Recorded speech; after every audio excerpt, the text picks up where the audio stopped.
미국의 대표적인 기독교 미래학자이자 이제 목회자인 분이 있습니다. 레너드 스윗이라는 분인데요. 저도 이분의 강의를 들어본 기억이 있습니다. 이분은 이 세들백 교회 그리고 윌러크릭 교회의 전체 목회 패러다임을 제공한 분이기도 합니다. 이분이 쓴 책 가운데에 세상을 호흡하며 춤추는 영성이라는 책이 있습니다. 영어 원제가 Soul Salsa입니다. 제목이 좀 재미있지요. 이 책에 보면 이 미국의 원주민, 그러니까 네이티브 아메리칸들의 전통적으로 가졌던 그런 성인식에 대한 이야기가 나옵니다. 원래 이제 각자의 부족마다 자녀가 성인이 되면 다양한 방법으로 이 성인식을 치르게 하는데요. 제가 한번 찾아보니까 어디선가 자녀를 이제 8일 동안 작은 방에 가두어 둡니다. 그리고 혼자 살게 하고 난 다음에 마지막 날에 그 방에서 나오면 이 불붙은 천을 양손에 이렇게 얹어 놓습니다. 그래서 그 천이 다 탈 때까지 그 뜨거움을 견디게 하는 것이죠. 그래 그만큼 정신적인 고독과 육체적인 고통을 인내낼 수 있는 이를지 성인이라고 했던 겁니다. 우리에게 가장 잘 알려진 것이, 그리고 이 책에도 소개했던 이 성인식은 체로키 원주민이 가져온 그런 성인식입니다. 이들은 자녀가 어릴 때 다양한 훈련을 시킵니다. 그래서 사냥법 가르쳐주고 정찰법도 가르쳐주고 어떻게 살아가는가, 살아남는가, 생존법도 가르치고 난 다음에 아이가 이제 13살 되는 날에 그 밤에 눈을 가리고 그 아이를 숲속으로 데리고 갑니다. 한 번도 처음으로 이 가족과 부족으로 떨어져 본 적이 없는데 이렇게 떨어지게 됩니다. 그리고 아이의 눈 가리개를 풀면 혼자 남겨지는 거죠. 빽빽하게 가득한 그 숲 한가운데 남겨져서 그 밤을 홀로 지나게 됩니다. 아무것도 보이지 않아요. 스산한 바람이 불고 음산한 울음소리가 들리고 바로 이 맹수가 덮칠 것 같은 그런 공포, 두려움에서 밤을 지납니다. 그 시간이 너무 끝나지 않을 것 같고 영원할 것 같았는데 이 한 가닥 섬광이 숲을 스치고 멀리 동이 터오릅니다. 그럼 주변에 생명이 사물이 보이기 시작합니다. 그렇게 조금씩 보이다가 깜짝 놀라게 되는 것이 자기 곁에 한 사람이 있다는 것. 자신에게서 시선을 떼지 않고 화살을 들고 있는 한 사람을 보게 되는데 그가 바로 그의 아버지입니다. 그러니까 아버지는 그 아들을, 그 딸을, 그 아이를 바라보면서 함께 거기에서 온 밤을 지샌 겁니다. 혹 자녀는, 아이는 졸 수도 있고 잘 수도 있었겠지만 아버지는 졸지도 주무시지도 자지도 않고 보고 있었던 겁니다. 여러분, 하나님의 창조가 있기 전에 이 땅은 혼돈과 공허와 흑암 가운데 있었다는 겁니다. 근데 빛이 있으라, 가장 먼저 빛을 만드시면서 암흑이 깨지고 창조가 시작됩니다. 그래서 빛은 생명이고 이 밝은 빛은 질서이고 기쁨이고 회복을 상징하는 것이잖아요. 하지만 하나님께서 놀랍게도 이 세상에 빛을 만드시고 그 빛만 두지 않으셨어요. 이어서 어둠을 두시고 밤의 시간과 낮의 시간을 나누십니다. 그래서 우리가 이 땅에 살면서 빛과 어둠을, 생명과 죽음을, 혼란과 질서를, 슬픔과 기쁨, 아픔과 회복, 이 밤과 낮이 공존하는 함께 있는 시간을 살아갑니다. 하지만 하나님의 창조기, 하나님의 그 원리를 깨닫지 못하는 사람들에게 있는 어둠과 혼란과 슬픔과 아픔은 절대적인 불행이에요. 저주입니다. 하지만 하나님의 그 창조의 원리를 깨닫는 사람, 하나님의 사람에게는 그것까지도 그것마저도 내게 나눠주신 시간임을, 내게 나누어서 주신 시간임을 이해하고 수용합니다. 오히려 어두운 밤이 있으므로 밝은 빛이, 질서가 있고 기쁨이 있고 회복의 그 가치와 소중함을 새롭게 느낍니다. 캄캄한 밤도 밝아오는 새벽을 위한 우리가 예비된 과정임을 깨달으면서 살아가지 않습니까? 우리는 하나님의 창조에 일어난 그 재창조라고 할 수 있는 구원의 역사를 아는 사람들이고 믿는 사람들입니다. 암울한 그 십자가의 날을 지나서 눈부신 그 빈무덤의 날을 우리는 아는 사람들이고 믿는 사람들입니다. 그래서 우리 인생의 밤과 낮, 그 낮과 밤을 지나면서 하나님의 섭리가 그렇게 순환하고 있다는 것을 아는 사람들, 그걸 느끼며 살아가는 사람입니다. 그래서 우리가 인내할 수 있는 것이죠. 여러분, 세상의 사람들 가운데서도 스스로 성찰하고 성장을 이루고 그래서 어느 정도 성숙한 사람들에게는 이 밤의 시간이 세상의 사람들에게도 참 귀하게 여겨지는 시간입니다. 그 밤의 시간을 견뎌온 사람들입니다. 러시아의 문호 표도르 도스토옙스키는 이렇게 말했죠. 밤은 미숙한 영혼을 시험하고 성숙한 영혼을 단련한다. 레오 톨스토이는 이렇게 말했습니다. 밤이 지나면 반드시 아침이 온다. 이것을 아는 것이 성숙이다. 성숙이 무엇이냐?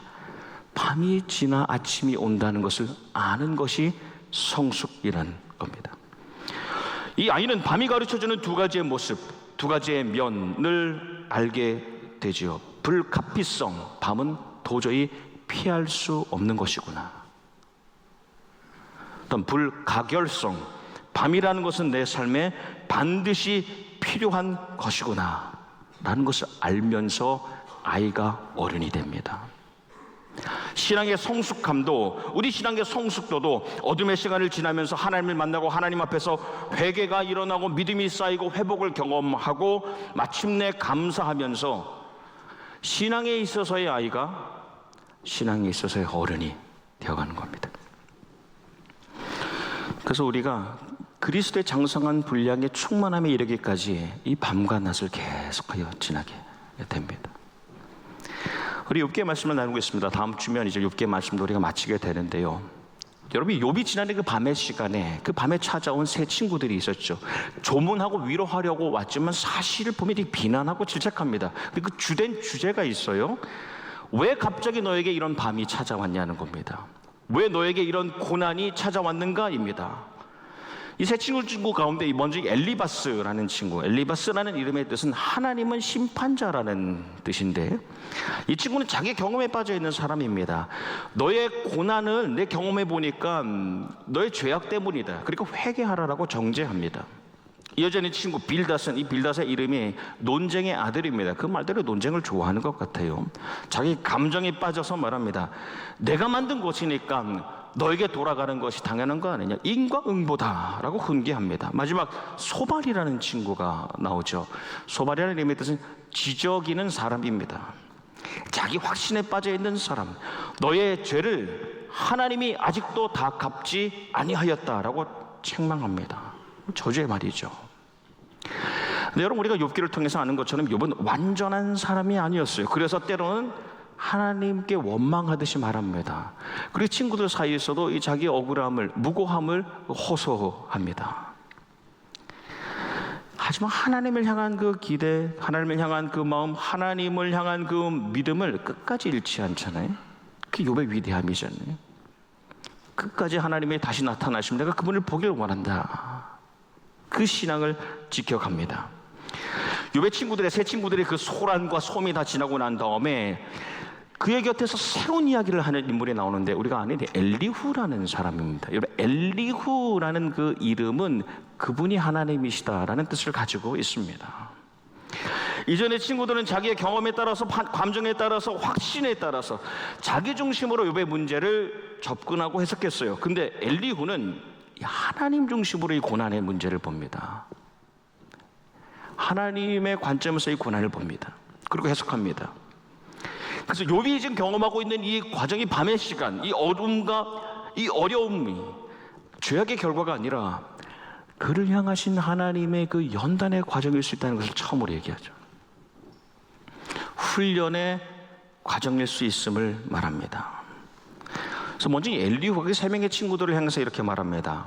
연배는 훨씬 더 세 친구가 많았던 것 같아요. 지혜를 자랑하고 아는 것이 많다 자부하는 세 분은 들으시길 바랍니다.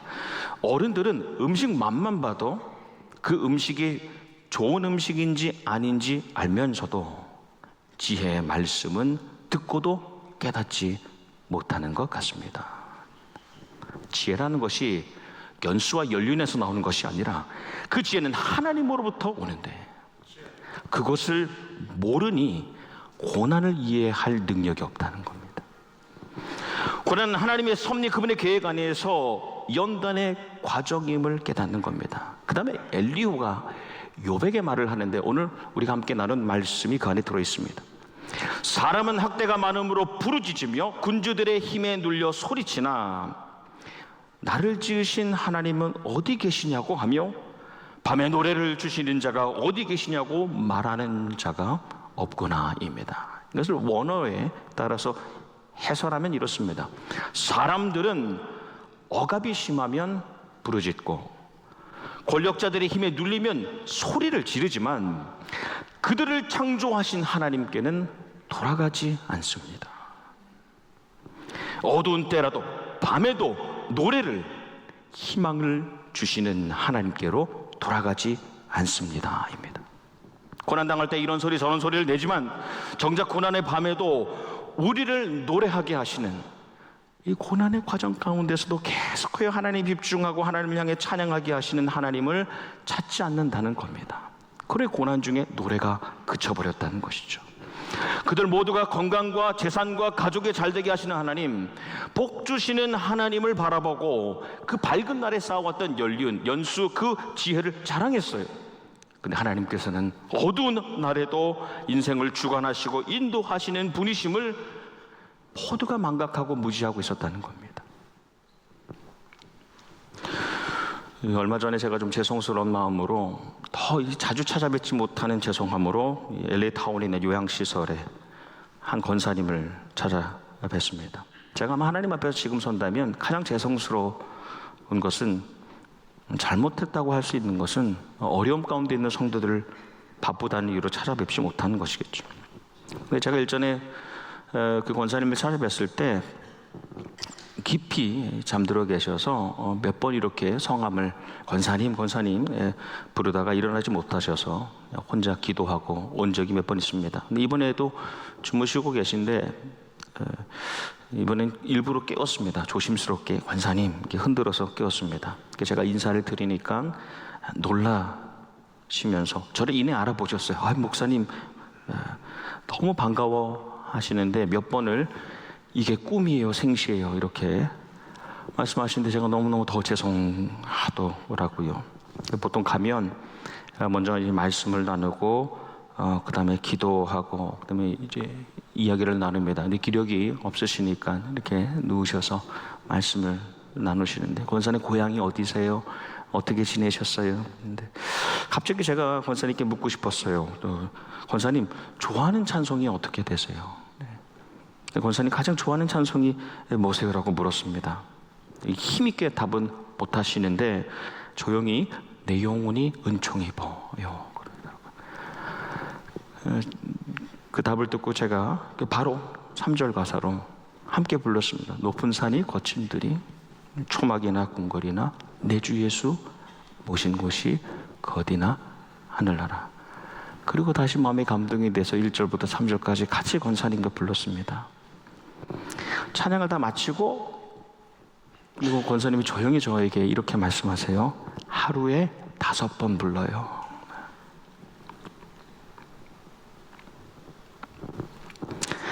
인생의 마지막일 수 있잖아요. 그 시간이 밤과 같은 시간 그래도 할렐루야 찬양하세요. 내 모든 죄 사함 받고 주 예수와 동행하니 그 어디나 하늘나라. 나를 노래하게 하시는 분을 향한 찬양입니다. 밤의 시간을 지날 때도 나를 노래하게 하시는 그분을 향한 나의 노래. 여러분 그 노래 밤과 낮에 올려드리는 그 찬양이 나의 하루가 되고 나의 한 달이 되고 나의 1년이 되고 우리 한 평생이 된 것 아닙니까? 사도 바울이 2차 전도 여행을 떠나면서 이 터키 지역이 소아시아 지역에서만 선교하기를 원했죠. 근데 환상을 봅니다. 밤의 환상을 봐요. 마케도니아 한 사람이 건너와서 우리를 도와주십시오. 하나님의 응답으로 받지 않습니까? 그리고 순종합니다. 그 밤의 환상을 응답으로 받고 순종합니다. 그래서 본래 계획과는 전혀 다르게 유럽으로 건너가서 처음으로 정착한 곳이 빌립보예요.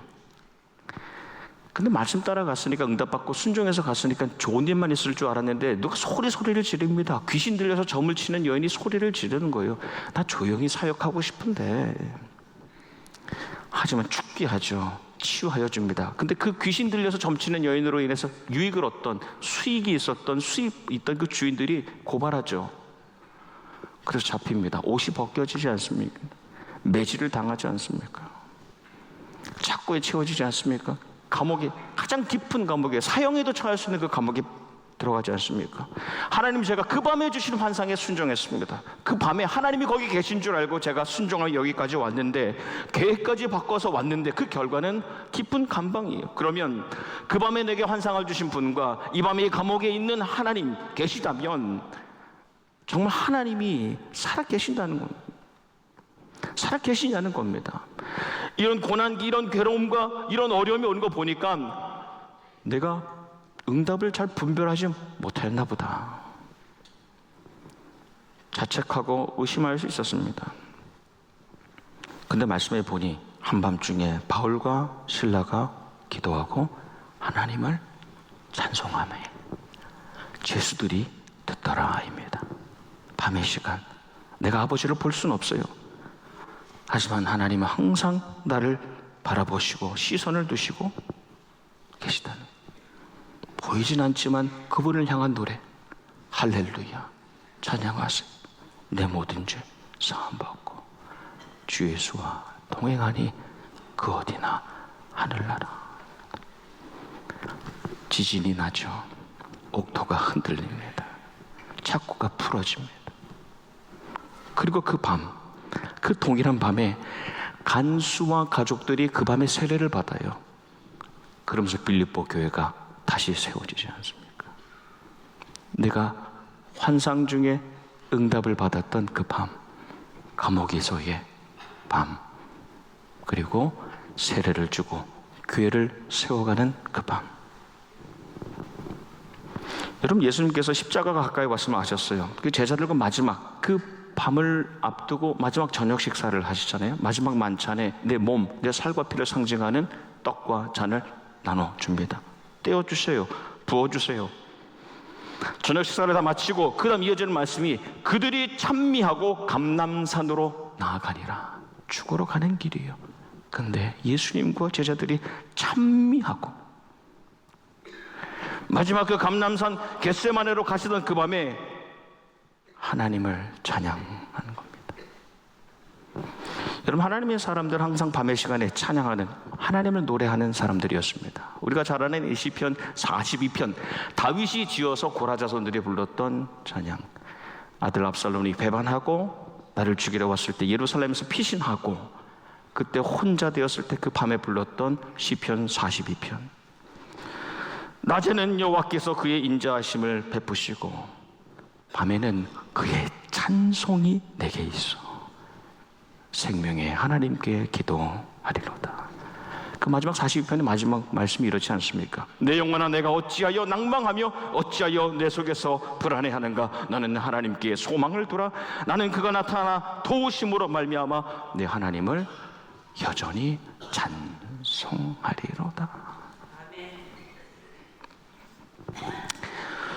이 시를 대표하는 목사님 가운데 존 파이퍼 목사님이 이 욥의 고난을 보고 이 욥이 고난 받게 된 이 5가지 이유를 이 알파벳 R로 시작하는 단어로 요약했습니다.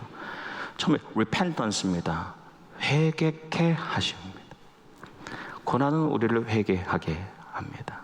그다음에 reliance, 의지케 하심입니다. 고난은 우리를 더욱 하나님을 의지하게 만듭니다. righteousness, 고난은 우리를 하나님 앞에서 의롭게 하십니다. 더 거룩하게 순금과 같이 나오게 하시죠. reward, 고난은 마침내 우리를 보상케 하십니다.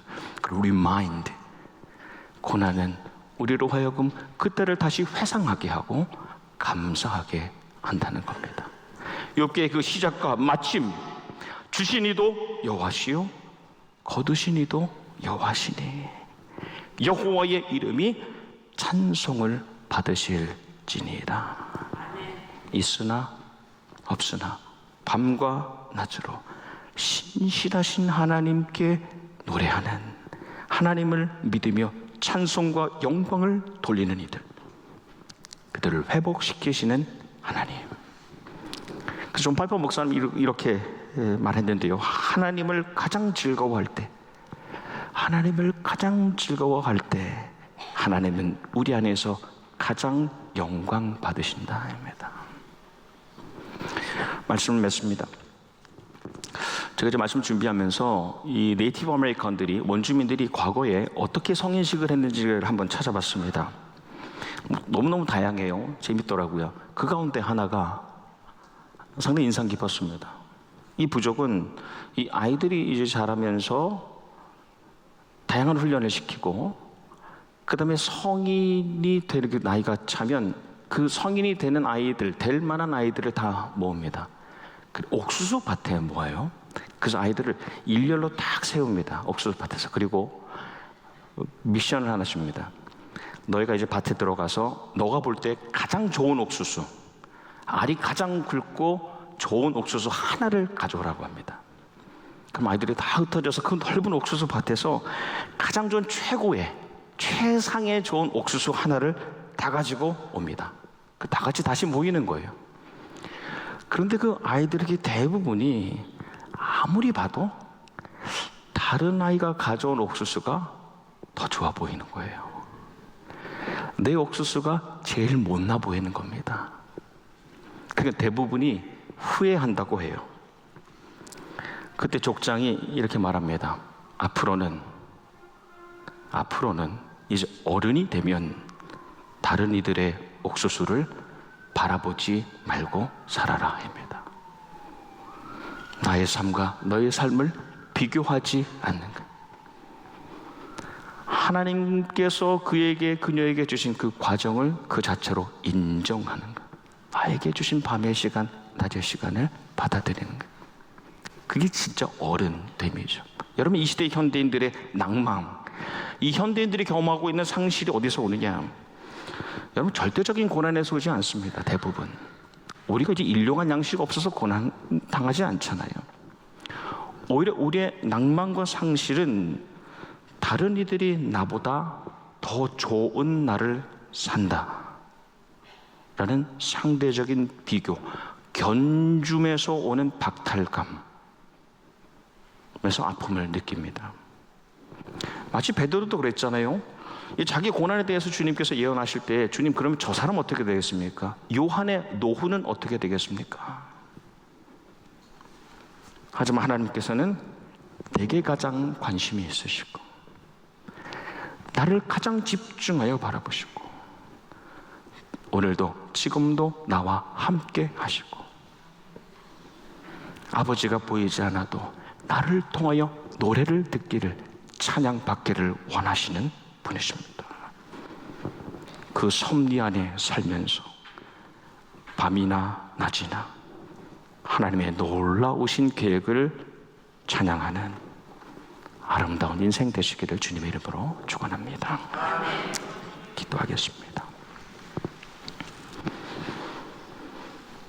우리가 하나님께 복을 받았은즉 화도 받지 아니하겠느냐? 우리 삶의 주인 되시고 우리의 생활을 주관하신 하나님, 모든 것을 맡겨드리는 우리의 삶을 책임져 주시고 밤의 시간에도 노래하는 믿음의 삶을 살게 하여 주시옵소서. 예수님 이름 받들어 기도하옵나이다. 아멘.